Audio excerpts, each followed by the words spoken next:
тұңғыш президенттің айтқан сөзі бар еді ғой, балаңды мен үшін тудың ба не? Тусаң өзің үшін тудың деп ше. Айналайын, әр туылған бала мемлекеттің қамқорында болу керек. Президент әр туылған балаға жауапты. Неге? Өйткені сол туылған баланың ата-бабасы қорғады осы жерде. Менің ата-бабам қорғады мына жерде. Қанын төкті, жанын берді. Мен мына жерде мұнайдан, газдан, алтыннан, хромнан, мен осы жерден шығатын бүкіл қазба байлық, жердің асты үсті байлығынан менің үлесім бар. Сен соны бөліп бер деп отыр ата-анасы.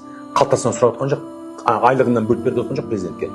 Сен соны әділ, әр азаматқа туылған балаға, мысалы шет елдерде бар, араб елдерінде, әр туылған балаға пәленбай миллион, жаңа мыңдап ақша доллар салып қояды. Кеше $100 салды, жұрт шулатып жүр. Мысалы үшін. Ол осыдан 30 жыл бұрын басталып кете керек еді ғой. $100 емес, $1000, $10,000 салу керек еді. Мысалы да. Енді қараңыз, $100 әр балаға салады. Бала 18-ге толғанда қанша доллар болады? $1800 болады. $1800 не істемекші? Қай оқуға түсіріп, қай тойын тойлап, немесе қай үйін әпермекші оның? 18 жылдан кейін $1800, $1800 теңге де болмай қалады ғой. Енді шүкірді шығар бір жағынан. Жоқ, шүкір, қараңыз, шүкірді де ше, шүкірді де. Адам шүкір айтатындай қылып жасау керек та. Ал шүкір етіңіз, $100 бердім ғой саған, не дейсің? Ол жоқ елдерде бар ғой енді. Жоқ, ол жоқ елдерде бар. Жоқ, сен 18 жасында $1800 алып не істейсің, айтшы? Бұл халықты қалай ақымақ санау ғой бұл? Жоқ елдерде бар. Мен түсінемін сен 18-ге келгенде бір үй алатындай, бір оқуыңды төлейтіндей, сондай ақшаң болса, түсінемін. Айына, жылына $100 балаға, $1800-ға 18 жасқа келеді. Сен қазба байлық, ол жоқ елдерде байлық жоқ ондай қазба байлық. Бабаларымыз қорғап бізге тастап кеткен қазба байлықтан сен үлесіңді сұрап отырсың, сен анау артық ақша сұрап отқан жоқсың.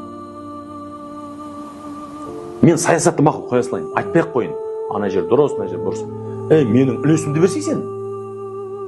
Менің баламның үлесін, мен немеремнің үлесін берсей, менің атам қорғады ғой жерді. Жалғыз бір жаңағы әулет қорғады ма? Бір фамилия жаңағы қорғады ма? Соларақ ішіп жейтіндей, соларақ жаңағы байып, соларақ істейтіндей. Ол солай болды ма? Сен үлестірсе халыққа соның істеген жұмысына қарай, бала шағаның санының көптігіне қарай, солай үлестіріп отырсаң, ертең сұраласың ғой Алланың алдына барғанда. Ертең екі көзінен қаныңды ағызып, сораңды ағызып тұрып, ертең бүкіл халықтың несін бересің ғой. Соны ойлану керек қой, оны ойланбағаннан кейін қалай ол? Сен соның бәрін көріп тұрып, сен қалай шыдайсың? Бұл жатып біз еліміздің ақшасына баюымыз керек деген сөз емес. Міне істе, осылай істе. Бересің ба, жөндеп бер балаға. Долясын берсе, 30 жыл жеп келдің онсыз да. 30 жыл қанап тонап келдің. Енді дұрыстап берсе енді, мазақ қылмай. Менің жағдайым қиын емес.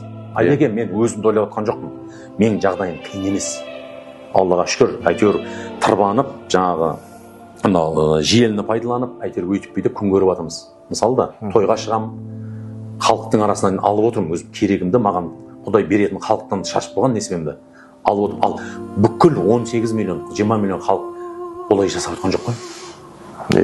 Сіңірі шиқылдап, мұртына жалғап, жеткізе алмай, солдан қанша семья ажырап кетіп отыр Айдос. Бәленің бәрі осы әділдік болмағандықтан. Әділетті Қазақстан, жаңа Қазақстан мен сезіп отқан жоқпын ешқандай. Бір-екі жемқор ұстады, өздеріне ұнамайтын, бұрынғы семьяның адамдарының бір-екі жемқор ұстады. Сонымен міне әділетті жаңа Қазақстан. Сен неге шетінен қырмайсың бәрін? Патырлатып тұрып.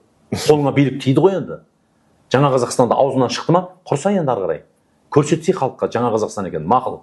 Долямды да бермек қой, ештеңе бермек қой. Ең болмаса сол кеткен ақшаны қазынаға құйсай, міне қазынаға құйып жатырмын деп айтсай, цифрларды көрсетсей, біз мына 30 жыл кеткен желінген ақымызды, біздің жаңағы кеткен нанымызды ақталғанын көрсетсейсің.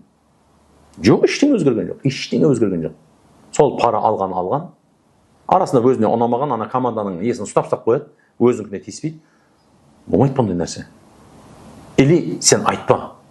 Аузынан жаңа Қазақстан құрамыз деп шығарым айтпай қой. Сонда біз бұл ескі Қазақстан ғой деп, ана баяғы бас шолғаған ешектер ұқсап жүре береміз. Ешектер болады деп жүре береді. Жаңа Қазақстан деп басымызды бір көтеріп қойдың, енді көрсетсе енді. Жоқ, ешқандай жоқ. 5 жыл болды ғой, мен айтар едім, биыл ғана отырдым ғой мен десе. Айдеке 5 жыл болды ғой. Президенттің ауысып, жаңа Қазақстан болғанымызға 5 жыл болды ғой айналайын. Бір миллионнан 5 нәрсе өзгерген жоқ қой.